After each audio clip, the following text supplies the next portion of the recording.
তাজ ও তলোয়ার ছবিটি পরিচালনা করেছেন ইবনে মিজান, আর তাজ ও তলোয়ার ছবিতে অভিনয় করেছেন ববিতা, জাভেদ, রুজি সামাদ, আফগানি, পরাণবাবু, আনোয়ার হোসেন এবং জসিম। তাজ ও তলোয়ার ছবির গল্পের শুরুতে দেখা যায় জসিম ফিসফিস করে এক মন্ত্রী অর্থাৎ সেনাপতিকে বলতেছে, আচ্ছা, আপনার কি এই রাজ্যের রাজা হতে ইচ্ছা করে না? তখন সেনাপতি বলে, অবশ্যই ইচ্ছা করে, কিন্তু আমি তো রাজার সাথে বেইমানি করতে পারবো না। কয়, শুনেন, বেইমানি না করলে তো আপনি রাজা হতে পারবেন না। আপনাকে আমি রাজা করে দেব যদি আপনি আমার সাথে কথা বলেন। তখন সেনাপতি বলে, কী কথা?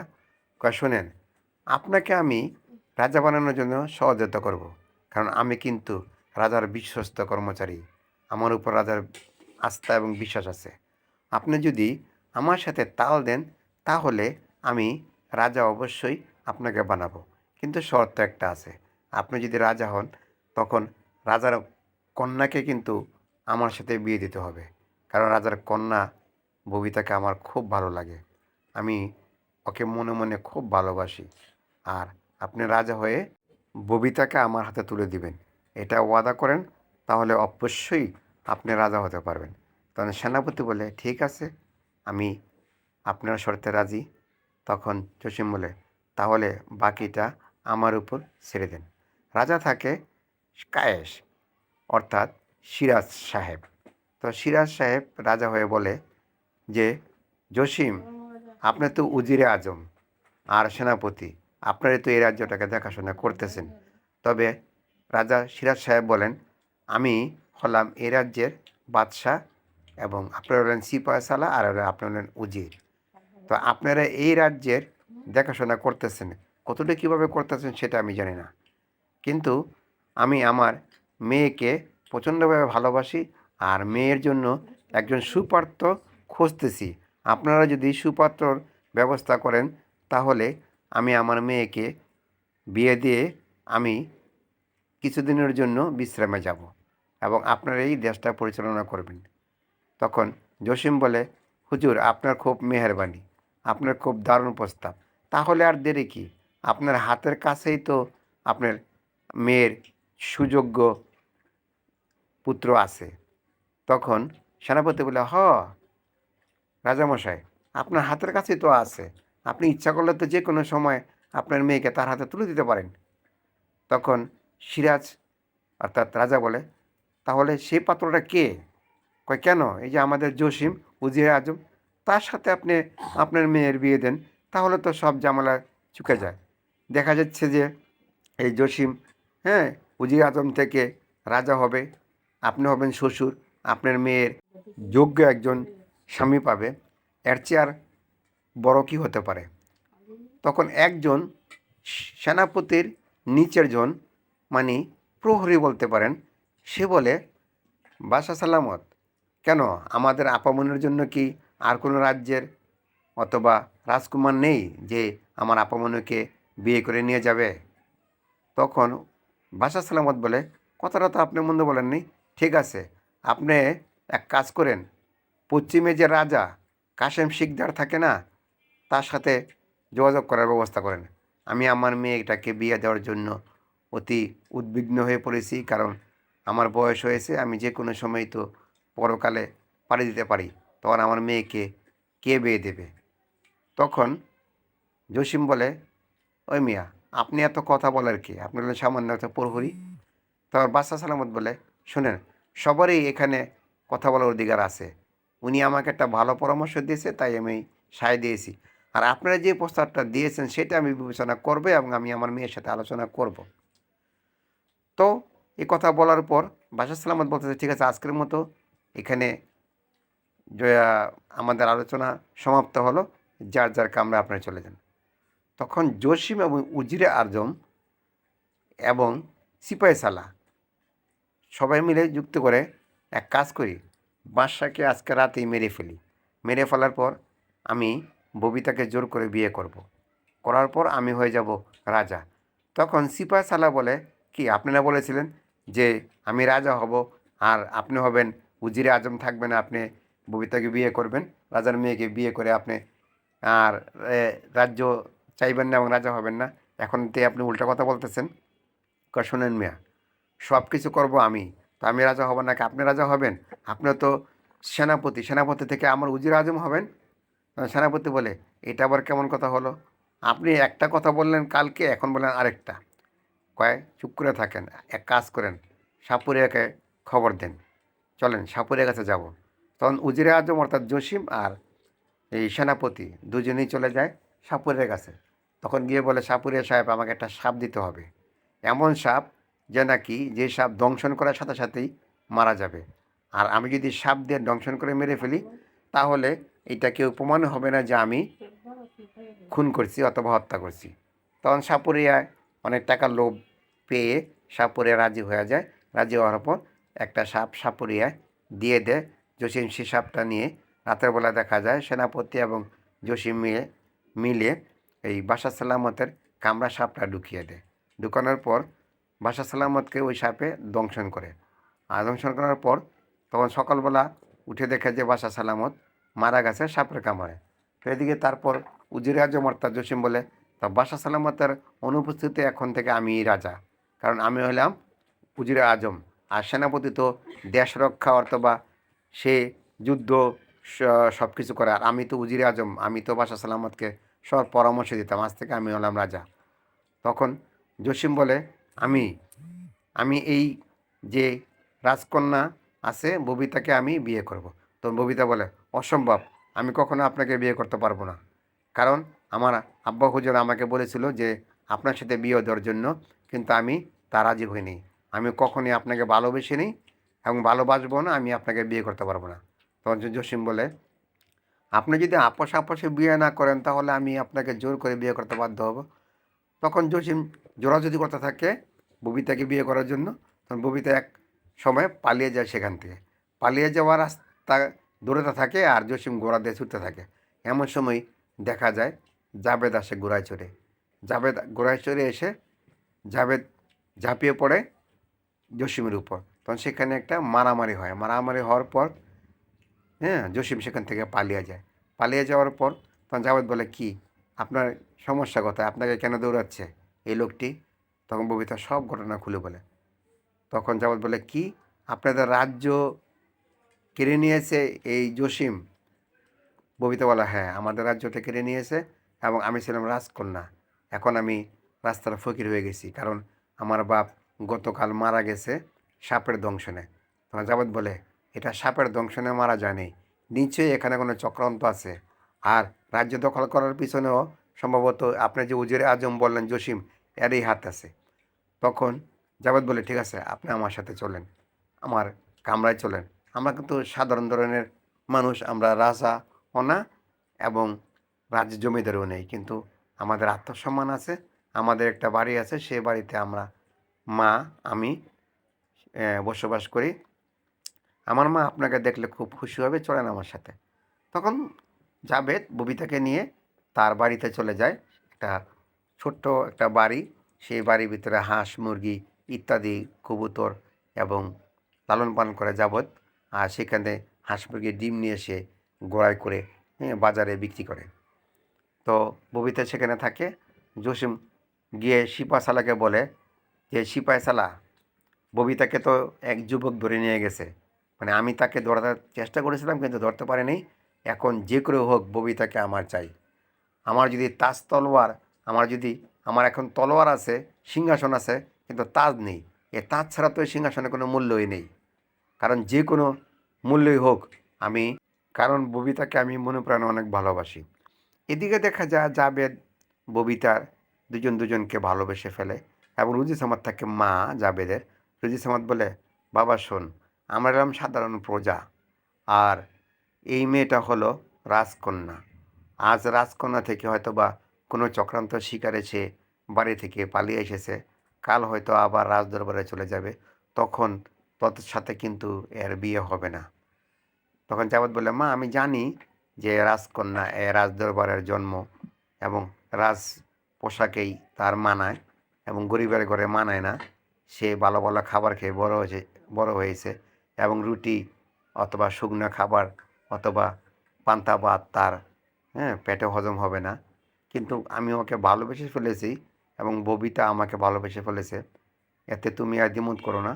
যদি আমাদের ভাগ্য থাকে যে আমার স্ত্রী হয়ে সে ঘুরে ঘুরে থাকবে, সেটা আল্লাহ যদি লিখে রাখে তাহলে হবে, আর যদি আল্লাহ লিখে না থাকে তো হবে না।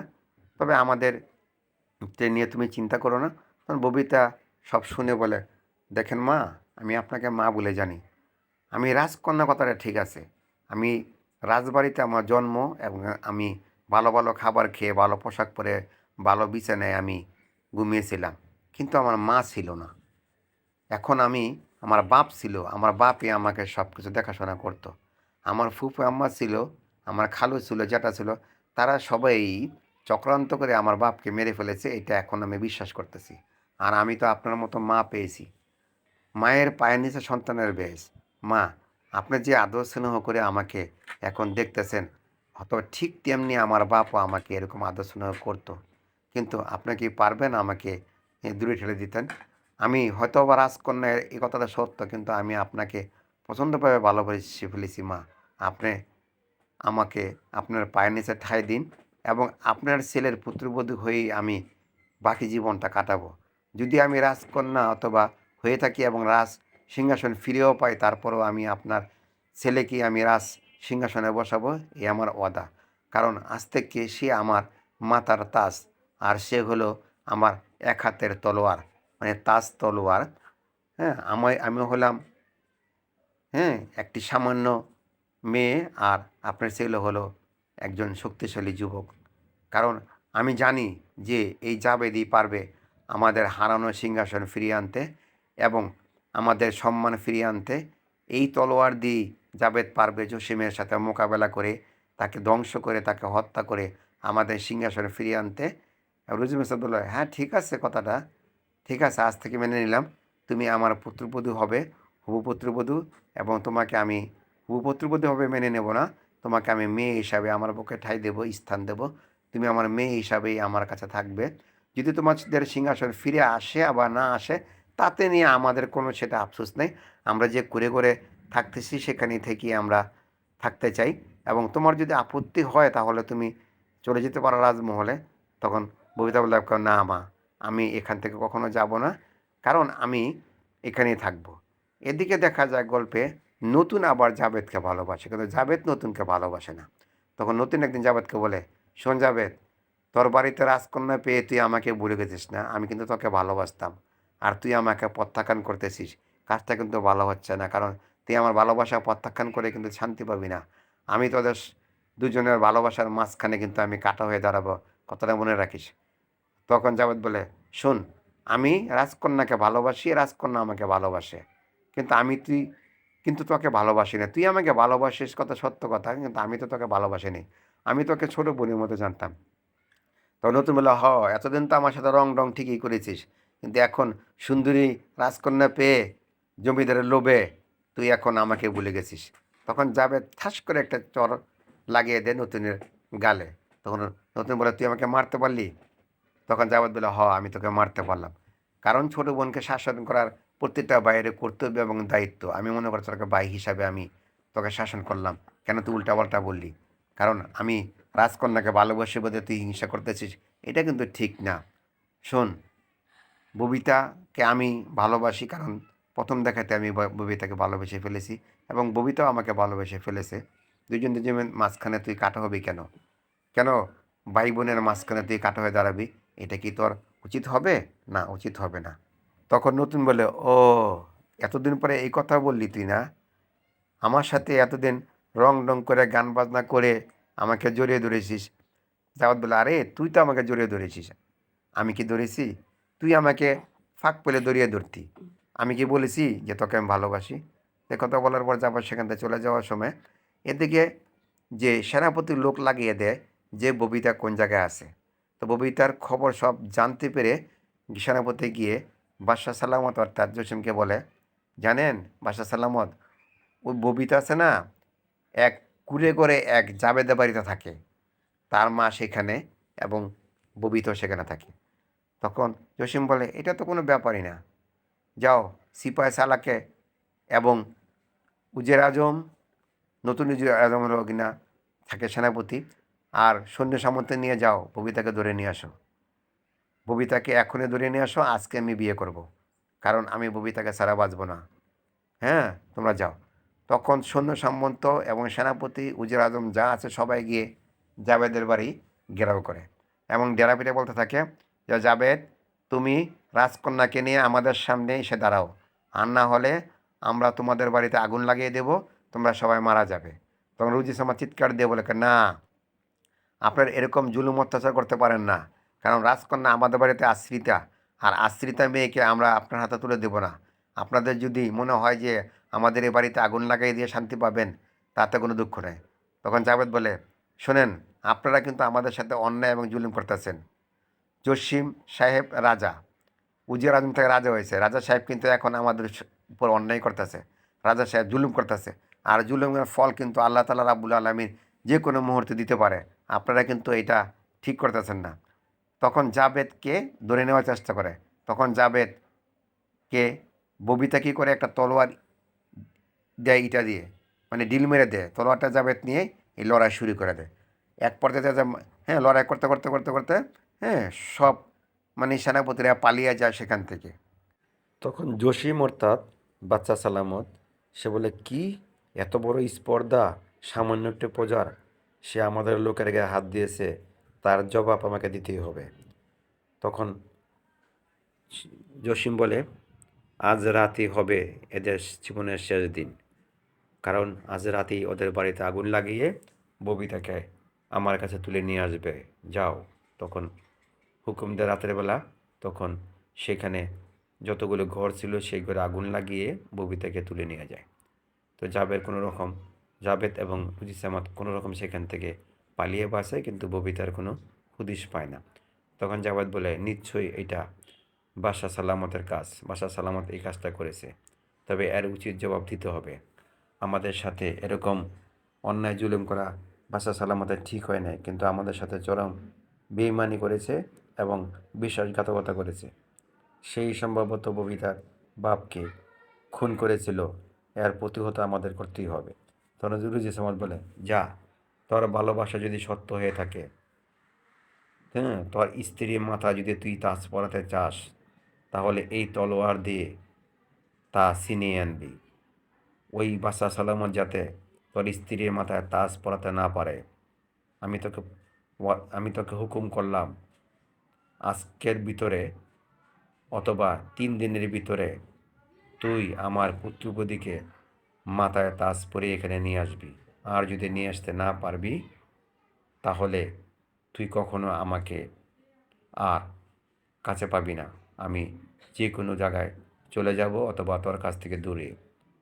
তোকে আমি আদেশ করলাম, যা, তোকে 3 দিন সময় দিলাম, 3 দিনের ভিতরে তুই আমার পুত্রবধূকে আমার বাড়িতে নিয়ে আসবি, তার মাথায় আমি তাজ পরিয়ে দিব। আর এটাই হবে তোর আমার শেষ আদেশ তোর প্রতি, এবং এই তলোয়ার দিলাম, এই তলোয়ার দিয়েই তুই তোর ভালোবাসাকে ছিনিয়ে আনবি সেই জুলুমবাজ জসিমের কাছ থেকে। তখন জসিম ববিতাকে গিয়ে বলে, দেখছো, তোমাকে আমি তুলে নিয়ে এসেছি, তুমি পালিয়ে কোথায় যাবে? এখন তোমার মাথায় আমি তাজ পরাবো, আর সেই তাজ পরিয়েই তোমাকে আমি বিয়ে করব এবং বউ হিসাবে স্বীকৃতি দেব এবং মর্যাদা দেব, এবং তোমার সাথে আমি বাসর করব। কারণ তোমার সাথে বাসর করার খুব ইচ্ছে, জানো, তোমাকে আমি এই ছোটোকাল থেকে দেখে আসছি, আর মনে মনে ভাবতেছি যে কবে জানি তুমি আমার বউ হবে। তখন ববিতা বললে, শয়তান, বদমাস, তোর এই আশা কখনো পূর্ণ হবে না। তখন জসিম বলে, আমার কোনো আশা অপূর্ণ থাকবে না।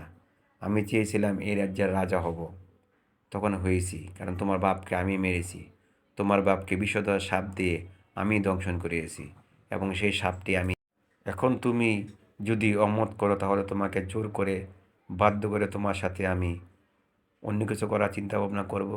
আর তুমি যদি আপোষ আপোষে আমার সাথে বিয়ে হয়ে যাও, তা কোনো কথাই নেই।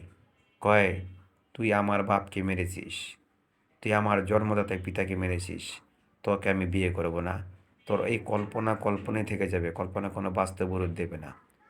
এই দেখছিস আমার পায়ের জুতাটা, সেই জোতাটাকে যদি দিয়ে মারতে পারতাম তোর গালটার ভিতরে, তাহলে হয়তো আমার মনের জানালাটা কমতো। এখন আমার ভিতরে যে মনের একটা জ্বালা রয়ে গেছে, তোকে মারতে পারিনি, সেই জ্বালাটা তুই বুঝতে পারিস না। জুলুমবাজ, তুই আমার বাপকে সাপের দংশনে মেরেছিস, ঠিক তেমনি আমি তোকে এই তলোয়ার দিয়ে তোকে মারব। যেই ববিতা তলোয়ার দিয়ে মারতে যায়, তখন পিছন দিয়ে একজন ববিতাকে ধরে ফেলে। তখন জসিম বলে, হা হা হা, তুই আমাকে মারবি না। আরে না রে, তুই আমাকে মারতে পারবি না, কারণ তুই আমাকে মারার সেই ক্ষমতা নাই। তোর নরম হাতে কি এই তলোয়ার মানায়? তোর মাথায় থাকবে তাজ, আমার হাতে থাকবে তলোয়ার, এই হবে তাজ তলোয়ার। আর তোর মাথায় তখন আমি তাজ পরিয়ে দেব। যিনি তাজ পরাতে যায় জসিম, এমন সময় জাবেদ এসে ঘোড়ায় চড়ে দৌড়ে সেই তাজটা নিয়ে ববিতার মাথায় পরিয়ে দেয়। তখন জাবেদ বলে, তোর তো আর তাজ পরানো হলো না, আমার ভালোবাসার সাথীকে তুই তাজ পরাবি, আমি তাজ পরাবো। সে তাজটা যখন ববিতার মাথার উপর দেখে, তখন দেখে যে জাবেদ তার মাথায় তাজটা পরিয়ে দিয়েছে। তখন ববিতা বলে, দেখছিস আমার মাথা কে তাজ পরিয়ে দিয়েছে? তুই তো পরাতে পারলি না, আমার মাথা তাজ পরিয়ে দিয়েছে যাকে আমি ভালোবাসি সে। শুরু হয়ে যায় সেখানে যুদ্ধ, তরবারি যুদ্ধ। হ্যাঁ, জাবেদের সাথে অনেক লোক আসে তরবারি নিয়ে, এখানে জুড়ে যায় তরবারি ঝনঝনানির শব্দে। এক পর্যায়ে যুদ্ধে পরাজিত হয়ে জসিম এবং সেনাপতি যত আছে প্রজারা আসে, দৌড়াতে আসে, মারতে আসে। জসিম পালিয়ে যেতে চায়। তখন ববিতা বলে, তোর পালানোর এখন আর সুযোগ নেই জসিম, তুই আমার বাপকে মেরেছিলি না সাপের দংশন কামড়ে, ঠিক তেমনি এই সাপের দংশনে তোকে আমি মারব।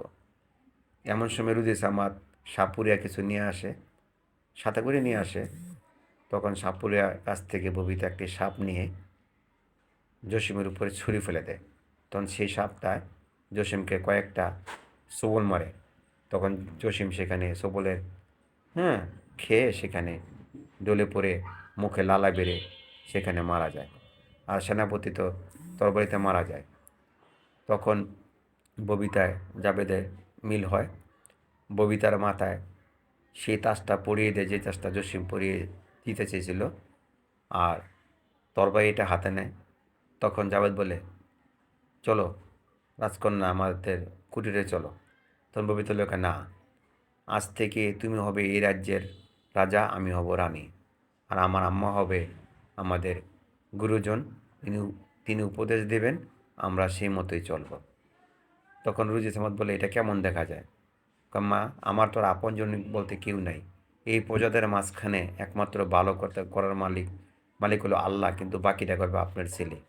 আমাদের এই রাজ্যে যদি অন্য একটা খারাপ লোক এসে এই রাজ সিংহাসনে বসে, তাহলে আমাদের দেশের প্রজারা খুব কষ্ট করবে। তাই আপনার ছেলে হবে এই দেশের রাজা, সে রাজা হয়ে দেশ পরিচালনা করবে, আর আমি রানী হয়ে তার সেবা যত্ন করব, আপনার এবং আপনার ছেলে।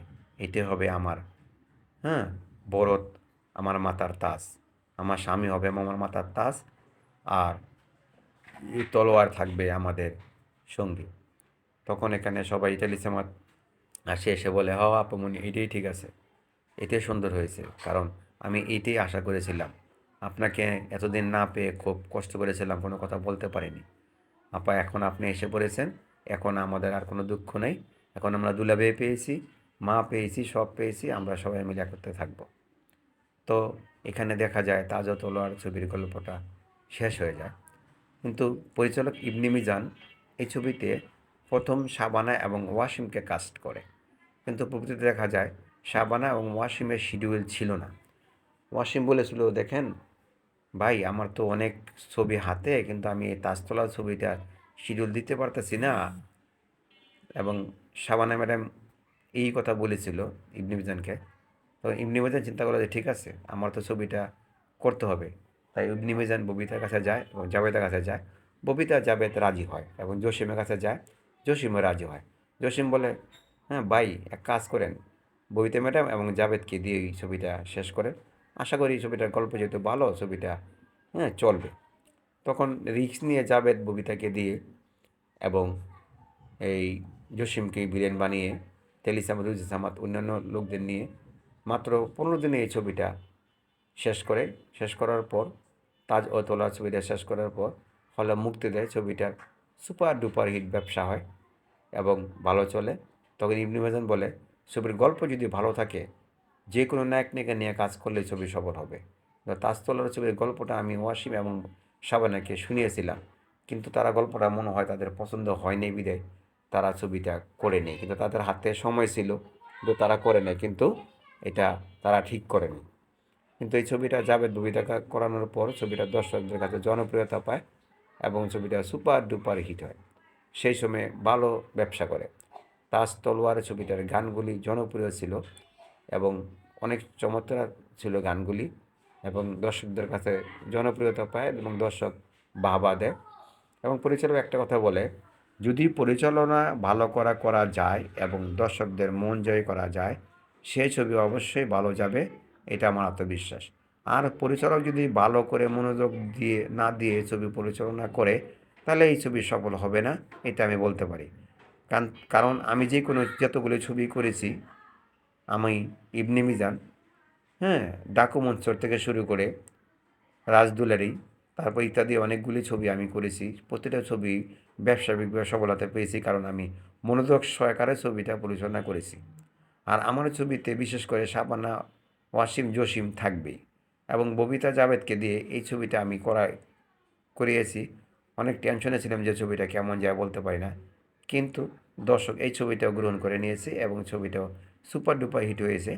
পরবর্তী ছবি আমি জাভেদ ববিতাকে দিয়ে করাবো, এটা আমি সিদ্ধান্ত নিয়েছি। দেখি তাদেরকে করানোর পর দেখি সফলতা পাই কিনা।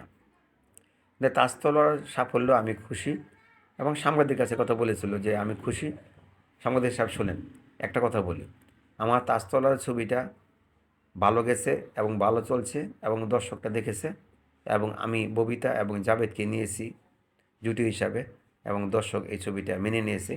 তাই পবিত্র ছবি আমি তাদেরকে নিয়েই করব, এটা আশাবাদী এবং দর্শকরা দেখবে সেটাও আমি আশাবাদী। এবং আপনারা আমার জন্য দোয়া করবেন। ভালো থাকেন, সুস্থ থাকেন, এই কামনা করি।